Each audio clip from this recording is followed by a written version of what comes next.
I'm joined by a man named Mark, a fellow bearded man. Hello, Mark. Hey, how you doing? Great to be with you. Yes. Now, incidentally, we met recently at Adventure Plus in Oxfordshire. You were there with Urban Saints, which is one of your hats, but that's not the hat we're actually wanting to talk about today, because we wanted to talk a bit more about the Additional Needs Alliance. Absolutely, and the Additional Needs Alliance is such a great, vibrant place to connect with, and yeah, it's really exciting to be able to share a bit of that with you today. So we will do an interview another time, I'm sure, about Urban States, but let's just stick with the Additional Needs Alliance for now. Just tell us a little bit. If people haven't heard of that, they can probably work out something of what it's about, because the name is actually very helpful. It's about people with additional needs, we assume, and you've got some sort of collection of people to do with additional needs. But just give us a better than that overview from your perspective about what it is. Brilliant. Well, so the Additional Needs Alliance has been going now for about 12 years. It started off at a children's and families conference that myself and my co-founder Kay Morgan Gurr were at, and we were running some seminar sessions for children's and families workers about how to support children and young people with additional needs. For those of you that have not come across the term additional needs, it's what we use increasingly now instead of special needs, and it incorporates children with disabilities, health conditions, a range of reasons why they need extra support and help. And this group of people that we were running these seminar sessions for at the conference 12 years ago, at the end of the conference said, hey, it would be great to continue the conversation. How can we do that? What is there out there that we can connect into? And Kay and I looked at each other and we thought, well, there isn't anything really. Maybe we should make something. So we put together the Additional Needs Alliance, and it's a collective of children's, youth, families workers, parents, carers, church leaders, teachers, practitioners, folk from all different backgrounds who journey with and support children, young people, maybe young adults too, with additional needs. And from that starting point of perhaps 30 people that were at that conference 12 years ago, we're homing in on 4,000 people now that connect in on a regular basis with the Additional Needs Alliance. There's a Facebook group. We've got a website where people can come and find information and support. And it's a journey that we do together, and a place where folk can ask questions and get answers, share resources, just be in a community with other people of a like mind, and to not feel like they're the only ones out there that are supporting a child or young person with additional needs. So it's a great place for folk to come together and share that journey together. It can feel quite lonely, regardless of our sphere of life, whether we've got children who outwardly appear completely healthy. Of course, then you've got issues perhaps with their brains, that maybe brain damage or some sort of mental struggle. We've got depression and mental health, and these things invariably are quite hidden from I guess a surface glance. We can see someone and think, well, they look okay. What's the problem? Classically, you see a disabled bay outside a supermarket. Somebody gets out of the car and they're not in a wheelchair. They haven't got crutches or a stick, and you're thinking, they're liars. Why? They're not disabled. Well, possibly they're not. The passenger might be, or they might be having a good day. And of course, it's quite hard from a snapshot to really get an understanding of someone's life. But that can really, I suppose, feed into that feeling of ostracized, of being alone. No one knows what I'm going through, which is why it's important to have people who can say, do you know, I struggle with that too. Absolutely, and for those people that do communicate that to be heard, and for folk to be there that say, you know what, I get it, because I know what that's like too, or I've got a child who's in that situation, or just that there's empathy and understanding there that folk can find. And you're absolutely right that there are a huge range of different elements to what we bundle together as additional needs, and that can include people with a physical disability, which can be more obvious to see, but it can include lots of those hidden disabilities, differences, diversities that we've started talking about as well, and from a children's, youth, families context as well, that broadens out to their family as a whole. It's how we support folk to understand that when a family is regularly arriving at church at 10 past 10 for a service that starts at 10 o'clock, and there are folk that turn around and stare at them and tut and look at their watches and think, oh, can't they arrive at church on time in the morning? For them to understand that actually arriving at all is a massive win. And they've gone through lots to be able to get there at all, and rocking up at 10 past 10 is something to celebrate that they've made it in. And of course, if that child or young person that is a part of that family has one of those hidden differences, disabilities, diversities, then there's more education needed to help folk to understand that better and to be more supportive themselves. I don't know why this came to mind. Maybe you can draw something out of this one. But I was thinking about smiling and frowning, just really, really basics. That if we smile, I'm told, I believe this to be true, if we smile, it's actually easier than frowning because we're using less muscles to smile than we do to frown. So frowning is actually more tiring to do. But it's so easy, isn't it, to make a judgment and think, oh, terrible mother, terrible father, haven't got the child under control, they're late to church. And we spot all the negatives. But wouldn't it be easy just to go and smile and say, good to see you? It would. It would make such a difference, and it can be absolutely transforming. And I often talk about meerkats and lions. So imagine that somebody's arriving at church and they're late and with their family, or even a child or young person who's become overwhelmed in church and might be having what we might commonly know as a meltdown or something like that. And sometimes there'll be a forest of heads that shoot up and swivel round, a bit like meerkats, and stare and tut and comment, and they're harsh, unkind comments, and it's really making a difficult situation a lot worse. But there will also be some lions, and lions look after their pride. They take care of each other. They protect each other, and there'll be folk that get around that family and say, "Hey, let's welcome you and bring you in and look after you." Or, what does your child need right now to help to get through this meltdown they're having? And we need more lions in the world. I have a dream that one day every church will have a picture of a meerkat on the front door with a red line through the middle of it, a meerkat-free zone, and it will be a place where, everybody is accepted and loved and valued for who they are. We either see the church as a place where we're supposed to be in a really good place. I haven't found one of those yet. Or we look at churches where we are all ill and stuck in that ill place. I've seen many of those, and that's not good. Or actually, it should be more like an A&E unit or ER unit in the US, where people arrive, we come broken. But actually, we should be finding healing. And if we're not even allowed through the door, I remember hearing Adrian Plass, I think it was, talking about the difference between a pub and a church. In a pub, you knock your drink over. Oh, I'm so sorry. Here's another one. You walk into the church and you sit in the wrong seat. And my goodness, you'd think you just committed the worst sin in the world. He does it a lot better, of course. But I think that does sum up part of the issue. I mean, having been in church ministry myself, I see some of the issue and the reason why we walk around church, because there's going to be a noise. Okay, we're going to move our heads to the noise. That's fine. But it's the next bit. Because they know they're being heard when they've got a problem and a child is kicking and screaming. They know that people can hear them.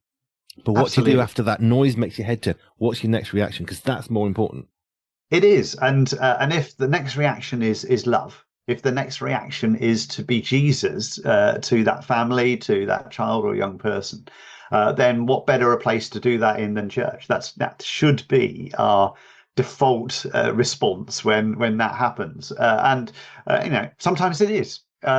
Sometimes it isn't, and I hear the good stories and I hear the horror stories. I hear the bad tales, but it should be that our response is to show the love of Jesus. Often that doesn't happen, and that's heartbreaking, and that's why I'm very busy doing what I do, and friends of mine are very busy doing the same thing, because there's a lot of work to do and a lot of churches to bring about change with, to create belonging and a loving, nurturing environment for everybody.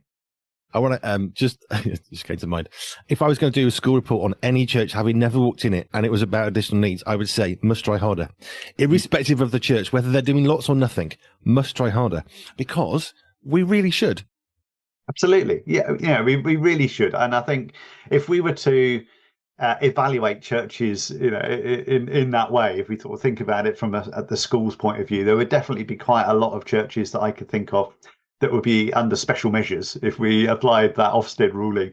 And there are a few that we would give excellent to as well, and the gradings in between. But definitely, yeah, there's a broad spread. And but the thing is that those that do this well, those that would be graded as excellent if we did it that way, are thriving places. They're places where they see growth. They see, more and more families coming. They see the positive outworking of their response and their attitude to people bearing fruit.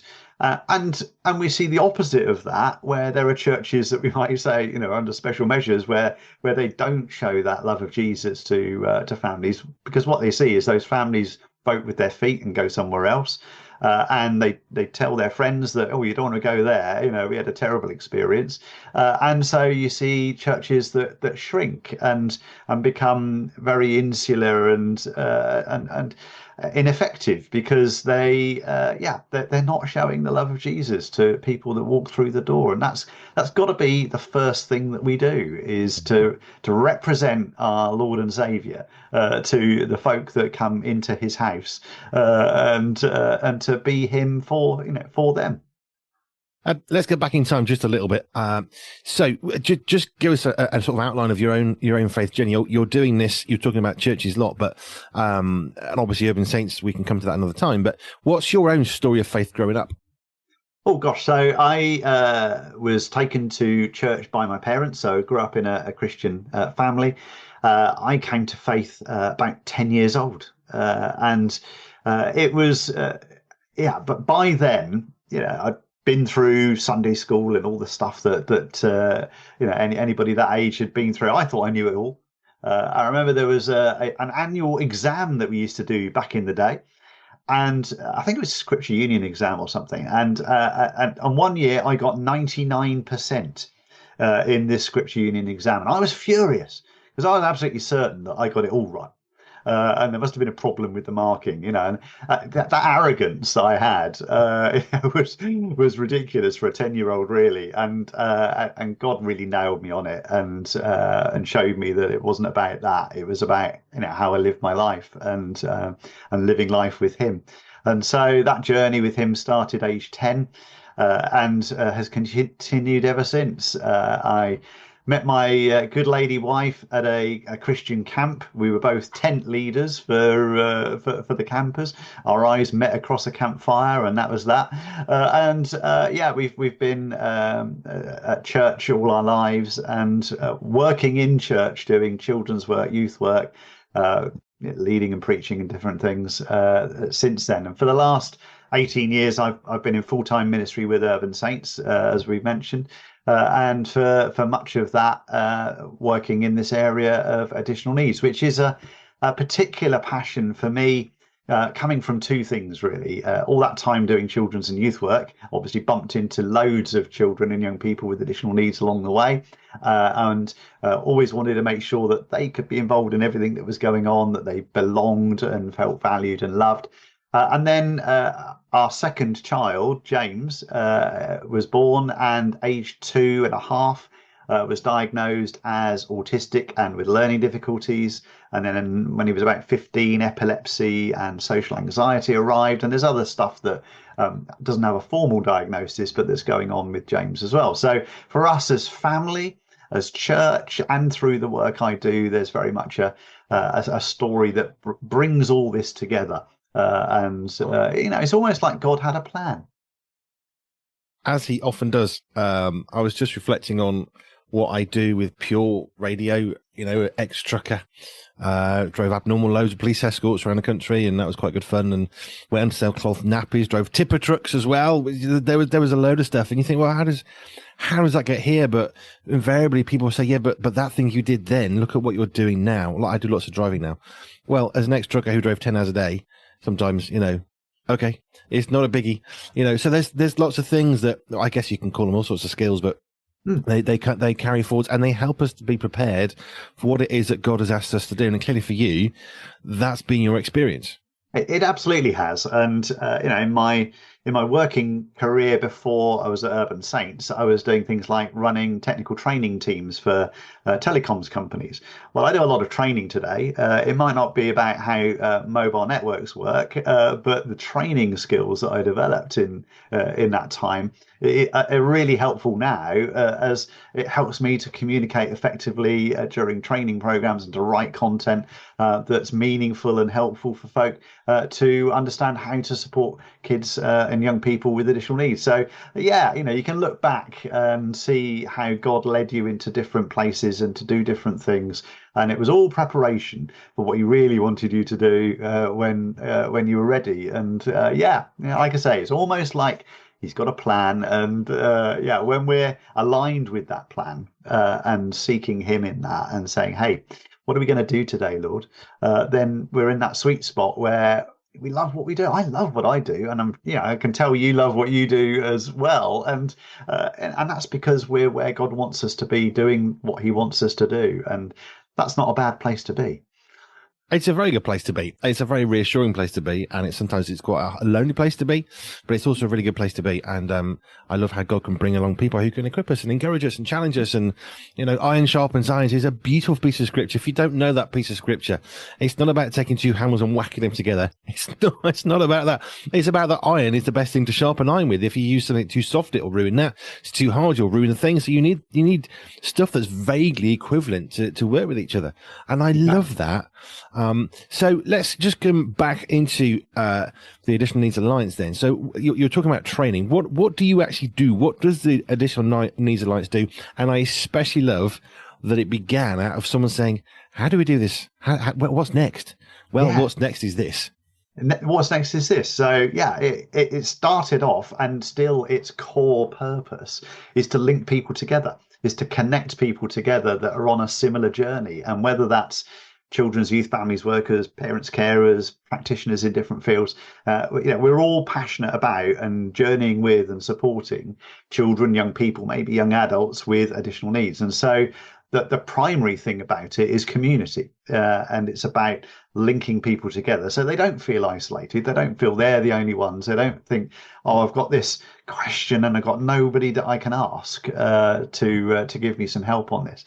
But it's also a place where we can resource people. And so there's information, resources, tools that are available that folk can use to help them on that journey as well. And lots of people contribute those resources and make them available freely for other people to access and use as well.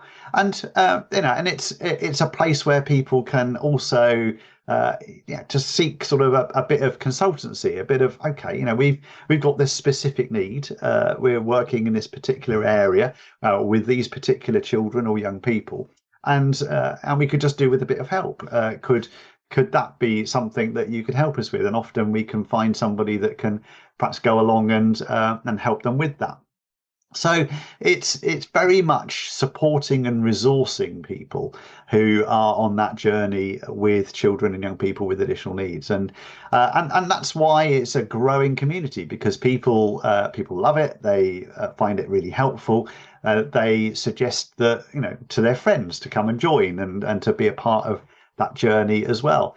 When I'm going around doing training, wearing my Urban Saints hat specifically for that, I'll talk a bit about the Additional Needs Alliance there as well. And I'll say, hey, come and be a part of what we're doing. And there'll usually be a little flurry of the requests that appear on my phone from people wanting to join the Additional Needs Alliance Facebook group. We're one of those groups where we ask a couple of questions of people before they join, because we don't want folk just joining so they can try and sell fake Rolex watches or something. We want them to join because this is something that's relevant for them. So we ask a couple of questions, and so my phone lights up often with a whole bunch of requests from people that want to be a part of that, and that's great. And I think great, there's a load more people that are coming to join us on that journey. And so that little group of 30, if you can imagine a sort of metaphorical road, and we're walking down that road together, Started off with a little bunch of us of 30. Now it looks like we're going to watch a football match because there's thousands of us that are on that journey together, and we're all heading in the same direction. We may be at different points on that road.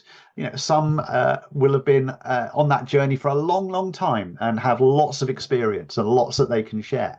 For others, this might be brand new for them. They may be somebody who is in children's work, and a child has arrived in their group with additional needs and they've no idea how to support them. Or maybe a parent who has just got a diagnosis for their child and really doesn't know what that means. But they will join a community that has lots of people that can help them with that and help them with the answers to the questions that they'll have, and can resource them to do that well. And so that's what we're about. And yeah, it's an absolute privilege to be to be guiding that and leading that over the years. So just give us an example for people who are listening and thinking, okay, but what do you do?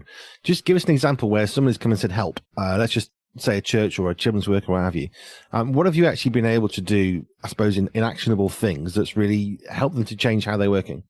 Yeah. Okay. So one thing that often we recommend for churches to do, and a starting point often when we get a question from somebody who's new to the group, and they say, "Oh, we've got this particular scenario. Can you help us?" Yeah. First thing is always, ask the audience. So have you asked the family, for their input? What are the things that they suggest? Because often we can fall into the trap of trying to do inclusion unto people rather than with them. And so we'll think, oh yeah, we've got to come up with all the ideas and then put things in place, and then the family will sort of fit in with that, and we forget to actually ask them what might work for them. But then we can also broaden that out and say, okay, so folk, in the group here, we can see this particular scenario. What are you doing out there? And so some folk might say, well, here's some ideas that we've been working on, and that can feed into the conversation. One of the things that we'll commonly encourage churches to do is to have somebody in their team who is their inclusion champion, somebody who owns this within their setup. And that often we would encourage them to find somebody who has some first-hand experience of additional needs disability themselves. So it might be somebody in their church congregation who's a disabled person themselves, or parent of a child with additional needs, and work with them to help them to then start to think about and look at what they do at church, and with the families that they're journeying with, identify what are the barriers that inadvertently we end up putting in place. What makes it hard for a family or a child or young person that's coming to this church to be able to engage with things? And broadly, that will break down into 3 areas. So there's the place itself. Can they get in? Can they move around? Is the disabled toilet used as a cleaning cupboard for all the loo rolls and everything else that goes in there?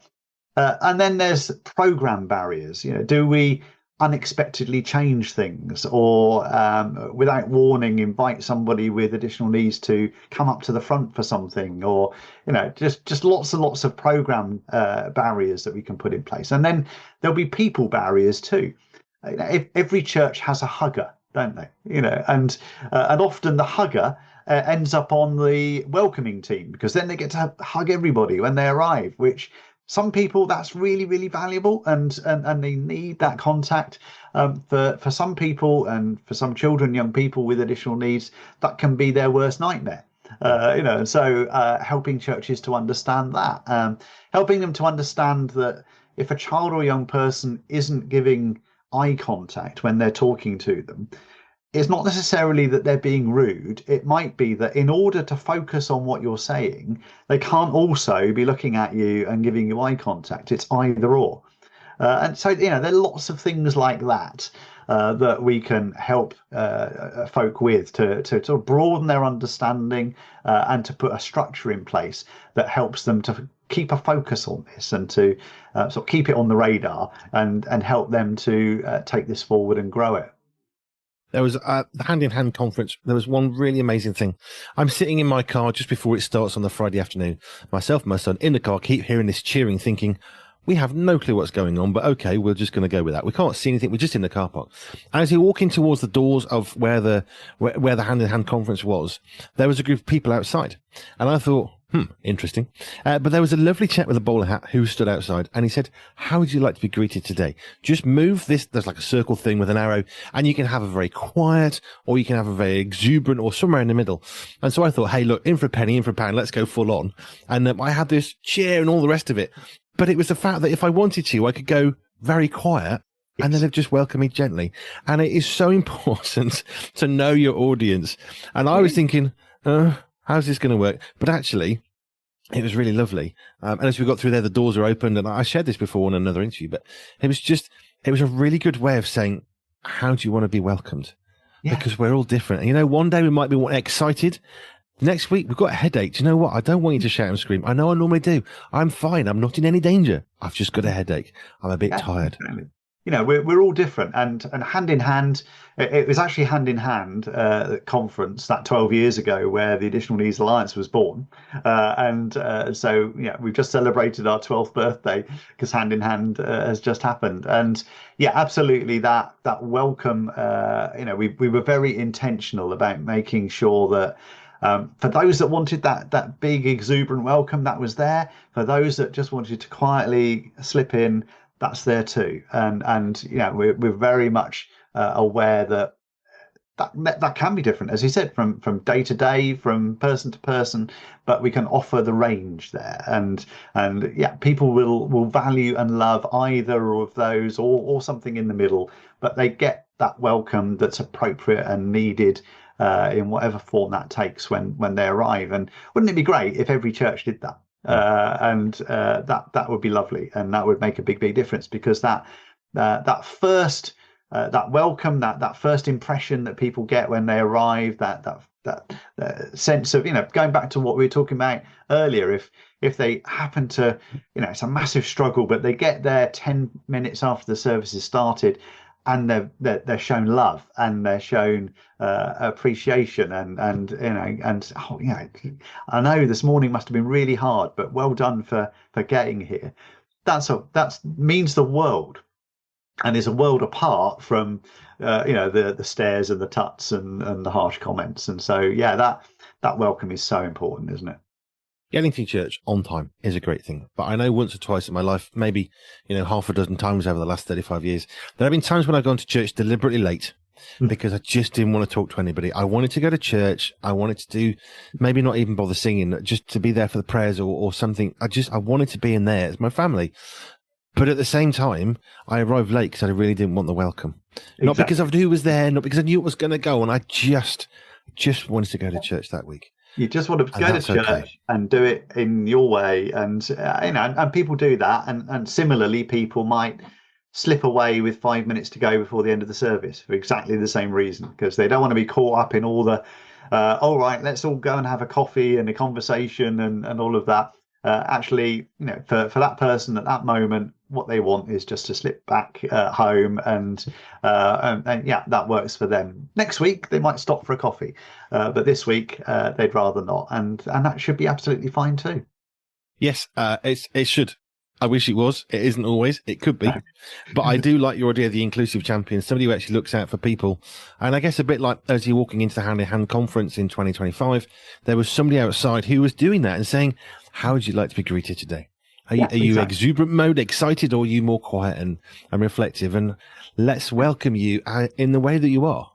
And that's the same for children and young people when we're supporting them in our setting. We were talking earlier about some of the hidden areas of disability difference, diversity, and often it can be hard to know unless we're told whether a particular child or young person has some additional needs or not.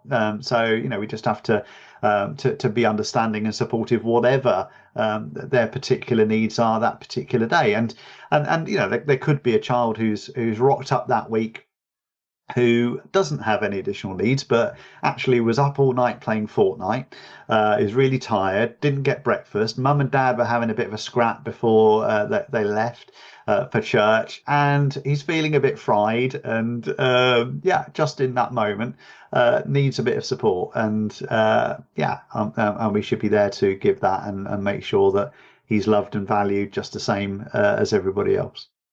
I saw a joke, which I don't think is that much of a joke in a sense, but a lot of people try and join the worship group so they can get away from the welcome team. They don't want to be greeted. And I think, in modern churches, it's good that we can welcome people, but we do need to be cautious how much of an over exuberant welcome we have. Yes. And it's one of the most critical points of any church is the first people on the door. It's not your website. Sorry, it's just not. It's the first person to meet at the door at the front of the church. That person is representing everything about your church, whether you want them to be, whether they're the right person. That is the first person that they see. And it's very hard to get a second first impression. It is. And there are times when an overly exuberant, welcome team can put people off to the extent that they don't come anymore. They'll think, I just can't face being greeted by all of that. I just want to come in quietly and sit in church, and I've got to sort of run the gauntlet of this over exuberant, highly extrovert welcome team, and actually, yeah, I'd rather not. And so they end up going, and yeah, that's such a shame, isn't it? We need more introverts on our welcome team to reflect everybody. Yeah. Yep, absolutely. Thank you. Right. If people want to get in touch with you because they're thinking my child has now got to be in a wheelchair for the rest of their life, I don't know how to cope, or I've just started working for church and we've got a family and I think there's something, but I can't work it out. Will I offend them saying what's wrong with your daughter? How do we get the help we need and how do we reach out to you? So lots of ways. They could join the Facebook group. And so if they search in Facebook for Additional Needs Alliance, they'll find us there and click the join button. It'll ask you a couple of simple questions like what your connection to additional needs is and have you read these rules, which are there for you to read. And then you'll be added in by one of us and you'll find that community there and get lots of support that way. The website is additionalneedsalliance.org.uk. You can find us there and there's lots of things that you can access and download and have a look at. You can connect directly with me via my Urban Saints email, which is marnold@urbansaints.org. And I'd love to hear from you and to be able to share with you ways that we can support you, provide training if that's appropriate, a bit of consultancy, whatever you need in order to get the support that you want. And if you want something just that's a bit different and helpful to read, you could have a look at my blog, which is the additionalneedsblogfather.com. And there you'll find some of my journey with my son James, but also lots of other ideas and thoughts and things to share that you might find helpful and interesting too. Mark, thank you for sharing some of that.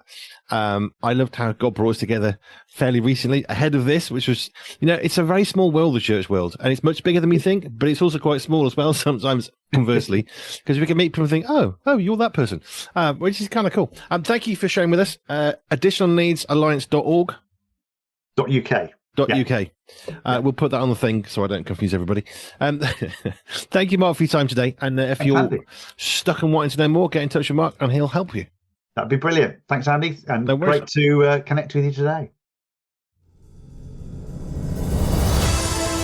Pure Media, the magazine, is hand perfected with some of the finest writers from around the world that we could find. And yes, Andy B too. New editions are released just for you on the first Friday of every month from our family to your family. Pure Media, the magazine, is available now. Sign up for free at puremediafamily.com/magazine.